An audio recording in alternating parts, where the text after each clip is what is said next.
Welcome to Blind City. I had to lose my sight to find my vision. Are you blind? Are you blind? Open your eyes. They lying every time, so I don't trust men, only trust God. I had to lose my sight before I could see the light. Welcome to Blind City. See, Blind City is a condition. Crime, racism, and poverty. We have to put the word neighbor back into hood. I had over 31 surgeries and lost my sight in fight to glaucoma. I tried killing myself 3 times in one day, and I was unsuccessful. And then I heard a voice tell me, use your weakness as a strength to inspire and create awareness through Blind City, the podcast. I will address the issues that are plaguing our society, like poor education, that are turning our broken neighborhoods into the breeding grounds of prisons, bootleg preachers, crooked politicians that have my people dancing like strippers in the community. Let's talk about it, or we can flip tables like Jesus. Welcome to Blind City.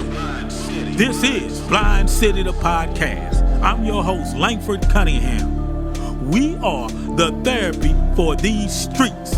And like I said before, the most dangerous man in the world is a blind man with a handgun. Welcome to Blind City, the podcast.com. I had to lose my sight to find my vision. I'm your host, Langford Cunningham. We are the therapy for these streets. And I have an amazing guest just rolled up to the city. And you want to talk about vision. This man ain't had a vision since I've known him back in the days at Southern University, HBC. King YELLA, welcome to the city. Whoa, nah, what's happening? Oh, man, I'm glad to have you here, man. The legend. Oh, it's a pleasure and it's an honor. I love that introduction. Oh, thank you, bro. You know, we go back. Man. We go back, bro. The days at Saints Roller Rink. Remember those days on Sunday nights? Oh, yeah, Saints, Animal House. Animal House, right. I was out there. Yeah. Let's talk about it. Okay. When you were out there. How did you find out that you had talent for the lens? So that didn't come on till later on. So my father was a professional photographer. He went to all the schools for photography, the Winoma the School of Color Photography, the New York Institute of Photography. So he did it all. But as he taught photography, when back then it was film, so you had to get your pictures developed, and then they would bring their pictures over to the house and show them to him. And I'd be sitting on his lap, and he'd just be going through their pictures saying, now you see this picture here?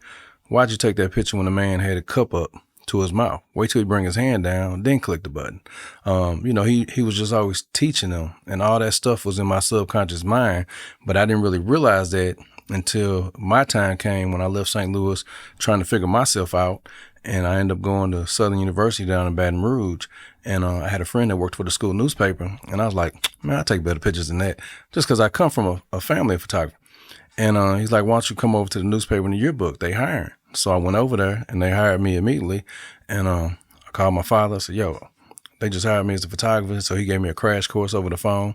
And, man, didn't look back. Didn't look back. And you took off with it, man, like a hit record. You got right out there in the streets, and you went to work. Yeah, man, it became part of my lifestyle, so it really didn't feel like work. And, I started off with a lot of music. I was a big fan of rap. I tried to DJ. I didn't have enough rhythm, so DJing just wasn't my thing. But I loved the music. I bought all the records coming up when rap first started and all that. And at the college, they had all the homecoming concerts and Spring Fest. They had all these concerts. And with my press pass, that's when I learned the value of a press pass. You got people that wait in line, or they buy tickets, they get there early so they can get in the front row. There's a barricade in front of them, and then I can wait the last minute and come and walk in between them and the barricade and the stage and be right there and have better access because of that press pass. So I was like, man, this is dope. And then the people that put the event together, they need pictures with the artists. So they calling me over to take the pictures, and then I can get a picture with them, or I get pictures of them by themselves. And before I know it, I just started building a catalog, and it just didn't look back. And speaking of artists, I think, and let me know, correct me if I'm wrong, King YELLA, it's how close you and I really are. I think you had some involvement with Mystical at the height of his career or before he blew up, correct? Mm-hmm. Yeah, right after he came out, but right when he first joined No Limit. And once again, it's one of them things that wasn't by design. It's just being in the right places at the right time and realizing the opportunity that's there and taking advantage of it. And some of this stuff you can't be taught. It's just making the right decision when the opportunity comes, if you take it or not. But I mean, No Limit was so huge back then. There's no way I didn't want to be a part of that. And then Mystical was one of my favorite artists, and just the whole No Limit movement, coupled with the Cash Money movement, being right there in Baton Rouge. And after all that went on, then that led to the relationships with Boosie and Webby, and I shot out their album covers, Kevin Gates, and then my biggest client of all, Shaq, who went to LSU, was just right there in Baton Rouge. I remember that. Mm-hmm. So it kind of just had the domino effect after that. Mm-hmm. Mm-hmm. People start noticing your work. Yeah, Yo Gotti. I met Yo Gotti through Lil Boosie. Then I shot 3 of his album covers. It just I started working with Ozone Magazine. Julie. Yeah, Julie Beverly. Shout out to Julie Beverly. Yeah, shout out. I think she just released a Pimp C book. Mm-hmm. Yeah, Pimp C book on his life. Yeah. And she also helped with the book with Jay Prince. Jay Prince down in H-Town, rap a lot. Mm-hmm. So you've been on a journey, man. I mean, to these young people out here, though, what I'm seeing, King YELLA, let's go to St. Louis, though. Okay. And I'm sure it's happening all over. The self-gratification, wanting things right now, not really understanding the work that you got to put into to get you where you need to be in life. It seems like they want everything right now, bro. They really don't understand that grind like we did back in the 90s, bro. Yeah, they don't get it. And I mean, I didn't get it when I was that age. So like, I totally get it. If you're fortunate to come from a more privileged upbringing, and even some of them kids don't get it. And then social media show you what it's like to win. You get to see all the reward and everything that other people experience, and you just want that. I could imagine what we went through if there was social media. Like, I don't even see how they stay focused in school today. Like, you got to really want to do better. I feel like there's so much stuff out there for us to fail. You really have to want to do better. And the thing is, you want it so quick, but you don't realize life is pretty long. It's not like you just got 1 year, so like, take your time. Anything, you build a house, it's got to, start from the ground up. Anything got to take some time. I just seen something where Meek Mill posted, these rappers want to be popping, in the first few months, first year. He said, man, he was broke for the first 13 years of his career. Fact. He just started getting money the past 6 years, so that's 13 years of being broke, but he didn't give up, and you just got to keep grinding, but you can always find a hustle in something else. First of all, they trying to be rappers when everybody is so oversaturated. Like, why not try and be a rap manager and have 6 rappers? You got to try something different. It's tough. Yeah, it's really tough, man, because social media is like a gift and a curse, man. And I have expounded on it many times because, people feel like they just can push a button and just put their video on YouTube and they done. And they really don't understand, you got to leave out of your hometown and connect with other people and network. Mm-hmm. And that can get you your possibilities. Mm-hmm. Just sitting on your man. I mean, come on, man, wishing on a star. That might happen to 2 or 3 people off YouTube, but the majority, you're right. You have 1,000 rappers coming out a week, 1,000 R&B singers. The models. Let's talk about this, because this model game in St. Louis, man. It's kind of been up and down, King YELLA, and I know you had some big roles in trying to assist some of these models out our city, and we're going to talk about it when we get right back. And we're also going to talk about, I remember you telling me when I had sight the last time you and I had talked, you showed me a picture when President Obama was running for president that you had took the shot down there at the St. Louis Arch, and it was incredible when you showed me. You told me out of all the pictures you have taken over your life, this was your best one. Yeah. We'll be right back. I speak Spanish. That's my second language. I've been speaking since I was like 5 years old. Say, you think I'm better looking than Ray Charles? Oh, tú miras muy bien, más derechados. Oh, I love it. I love it.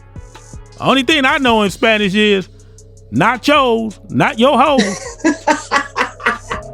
Please share this video and subscribe to our YouTube channel, Blind City, the podcast. Blind City, the podcast. It's headed up by a guy named Langford Cunningham. He had to lose his sight to find his vision.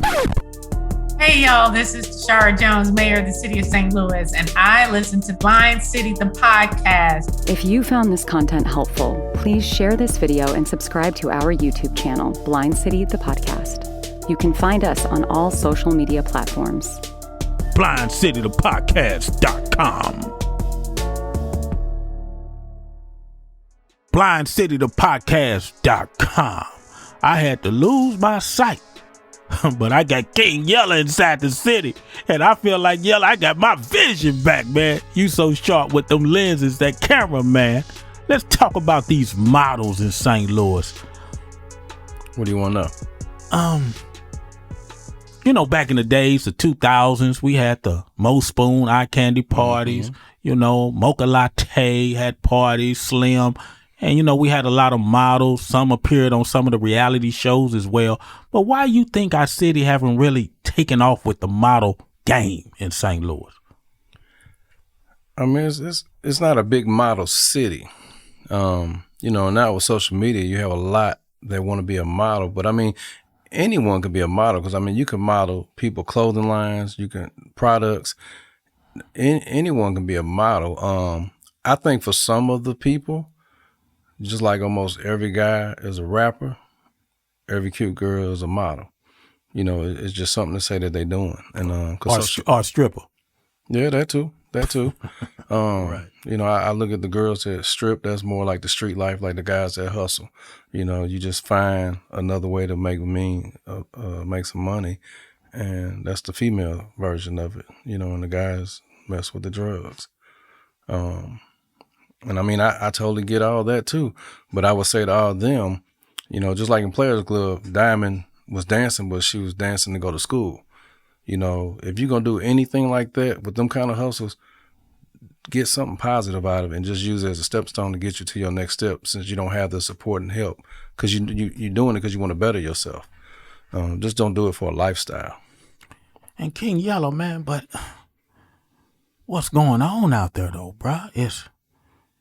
It's like, you know, we had a girl come to the studio, man, and you know, she said she got into it with her mother, man, and I said, why'd you get into it with your mother? And she was like, well, I told my mother I was an entertainer. And then her mother was like, you need to go to school. And she felt like she didn't have to get educated, bro. She said she's an entertainer. And I kind of listened to her, and I'm like, don't you think entertainers are educated? I mean, where is the default that they're not getting, bro? They're not connecting. It's like they throwing up the Hail Mary, Yella. And by the time they get 35 or 40, they done had 3 kids. They got stretch marks, and they out the game. And the stripper game is deadly, bro. It's a young girl game. Yeah, I mean, I feel like they want it so bad, and they see so many people that are successful that didn't go to school. And then school is tough for a lot of people. You need that education, and you want that education, even if you just learn business so you could take care. Like if you plan on being something and plan on making money, you plan on being rich, you want to at least educate yourself enough to be able to take care of your finances, or just know how to do business and conduct business and be a functional person, because you don't want to be ignorant. You don't want to be ghetto. Like our people are always running late. They need to tighten up on that, because you affect what other people have going on. And some people can't make it without going to school.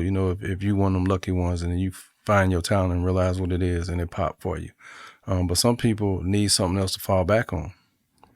Now, what do you say to some of the models? Because I know you take a lot of pictures. You work with a lot of up and coming, inspiring models. Do you give them any game when you're talking to them, or do they ask you? Oh yeah, they do. Because I'm sure when they come into your loft, they see the pictures with Shaq. Mm-hmm. They see all the rewards you have achieved throughout your hard hustle, and they have to be like, man, this guy knows people. Mm-hmm. But I just can't give up. But it just depends if someone's looking for your look. Like it's hard for me to say. I'll say don't depend on it, because there's not that much money in modeling unless you want them high-end fashion models, or you find the right client that likes using you to model their product, and then that's only going to be temporary. So, you can't really make a living off of it, especially here in St. Louis. It's hard for women in other cities. But you can have a lot of fun. You can meet people. You can get seen. You can network. If you utilize it for reasons like that, you can have a lot of success. So what advice could you give to the young ladies out there that might be looking at this and they want to know, hey, I want to get in touch with King YELLA. I heard about King YELLA. What does it take to get in touch with King YELLA? Do you take pictures of anybody? Or do you kind of got to understand their hustle before you really get involved with it? No, anybody can book me. Okay. I take money. I'm at a point in life now, money. But all they got to do is DM me on Instagram. I have 2 business accounts. So I have my King YELLA brand, but I also have my Christopher Hawkins brand. So, because I learned a long time ago not to mix the 2 together, because you may want me to take some pictures of your parents, or you might have a 3-year-old daughter you want me to take pictures of, but then you go on King YELLA page and see girls in bikini and be like, oh, that's not the guy I want to go to. So my Christopher Hawkins page is for stuff like that. So like when I shot Sweetie Pie's cookbook, I did all that up under the Christopher Hawkins brand. So I have 2 brands to accommodate, whichever's your preference. Well, one's street and one's corporate. Mm-hmm. Yeah. And I was just talking about that on a radio interview over at Streets 105.1 with D Smooth. Shout out to D Smooth. I was speaking on that. Some of us in our community don't know how to combine hood with corporate. Right. I tell you a person that's doing it real well like that, Snoop Dogg. Mm-hmm. The Corona beer commercial. Snoop's on about 4 or 5 commercials. Mm-hmm. Yep. Shout out to Snoop Dogg. I met him through No Limit. Been to his house in L.A. With my homie OG Bone. Him and Misco linked up through No Limit because they were smoking buddies. Snoop a cool guy. And out of all these famous people you have met, what's one thing you can take in common with all of them why they earned so much success? What's one thing you took from meeting all these giants in the game? What do they all have in common? Why they made it? Some of them just lucky. You look at Shaq, 7'1". I don't know too many people that tall, Well, he could play though, Yella. Yeah, he can play too though. But nah. Had trouble with free throws. I take what I can from all of them, because they all show you something different. And you just got to get a little piece from here, a little piece. Because I study people. Like people don't realize. So like me, I went to Normandy High School. I dropped out of high school. I ended up getting my GED. So that's how I was able to get in Southern University, because they had open admissions. I can get in with a GED. I just had to pass my SAT. Hold on, wait a minute. What high school you went to? Normandy. You a Viking? Yeah. I didn't know that. Yeah. Shout out to Normandy. Yeah. Hey, Normandy, y'all better retire Lawrence Maroney jersey, man. Shout out to Lawrence. Put his name on the football field. We'll discuss that on next episode. But anyway, continue, King YELLA. Yeah, so I lost track of what I was saying. YELLA saying. I went into my Pimp C mode, YELLA. Pimp C was my role model. Oh, yeah, I already know, man. I love watching you speaking, Just even like now when you talk how serious and how dramatic you get. Right. I love it. Yeah, I study Pimp, man. It hurt me when he died, man. Yeah. Yeah, man. Yeah. But the most famous picture you have taken was President Obama. Mm-hmm. And that was when I was working with the Evening World. I had a press pass, and they didn't even say, go get these pictures. I just said, I need to go get these shots. Obama gonna be at the Arch. I took my fisheye lens, a lens that most photographers don't keep with them, especially press photographers. And I went through, I used my press pass, I got in, so I had all the access and just shot. And then went through my pictures. And then after everything was done, by me bringing that fisheye, because we were set up right there next to the Arch, I was the only one that got a picture of the whole Arch with Obama up under it. Classic. Mm-hmm. I remember that pic. Classic. I still sell it. I just sold one to Super Mike, who's a DJ in Baton Rouge, but he's from St. Louis. He just came in town and bought one of my 314-day pictures and the Obama picture, a big 30 by 40 metal print. Man, that's incredible. And how did that make you feel once you saw that angle you took, and when you saw the finished product? How did you feel? Did you feel like, you had reached like a certain level in your career when you saw that picture? No, but you just be glad that you caught it, and it's just another one to add, because it's got to keep going. It's got to keep going. And then with that picture, so the goal, like in business, is to try and have something that everybody wants. So like Republicans aren't going to be too happy with that picture. It's no big deal to them. It just, only a certain group of people are really going to like that picture. But I'm glad that I captured it for myself, and I need to send a copy to him. And I know right now, our producer is probably showing this picture right now while we're talking as well, and he's going to be showing other pictures throughout this interview that you have taken of celebrities and models and all your work as King YELLA and also Christopher Hawkins. Because I have another picture of the St. Louis skyline that I like. I took it from the Martin Luther King Bridge when it was shut down. I rode my bike onto the bridge and set up and took some pictures and got a real nice picture. And then my probably most noticed picture of all time is the headshot I did on Shaquille O'Neal, and it's his Instagram profile picture. Man, let me tell you this, bro. And we don't say this to each other as brothers enough out here in these streets. And, it takes a minute to pray and a second to die, bro. And I'm just going to let you know I love you, bro. Love you too, bro. And I'm proud of you. I'm proud because I saw it from the beginning. Thank you. Through my cousin Cortez when I used to come down there and kick it with y'all when you was in school. And just to see the man where I can't see you. You can see me, but I remember you. See, that's one thing, the advantage I do have. I had sight for 50 years. So I can photograph just like you do with your lenses. I can picture everything in my mind. Right. But I'm proud of you, bro. And you rep the city good, man. You rep your family, man. Is your father still alive? No, he passed away in 95. Well, he's proud of you, bro. Oh, yeah. That's my angel up there. And how's your kids, man? Oh, they're good. They're good. I have my son, Jet. He's 6, and my daughter, Janessa, who's about to turn 30. And how do they feel about daddy, about your work? And oh, they love it. My daughter get a kick out of some of the models I shoot. I said, there go my daddy and his thoughts. Daddy and his thoughts. Yeah. Hey, that's your daughter, and my son think I'm a celebrity. Okay. Well, it's all good. It's all good thoughts they got about their pops, though. You're out there working. So when we get right back, we're going to talk more with King YELLA, and he's going to give out his information to anybody who wants to take pictures or have aspirations of becoming a model or a rapper, anything with your business. He's going to give you the information how to get in touch with him. BlindCityThePodcast.com.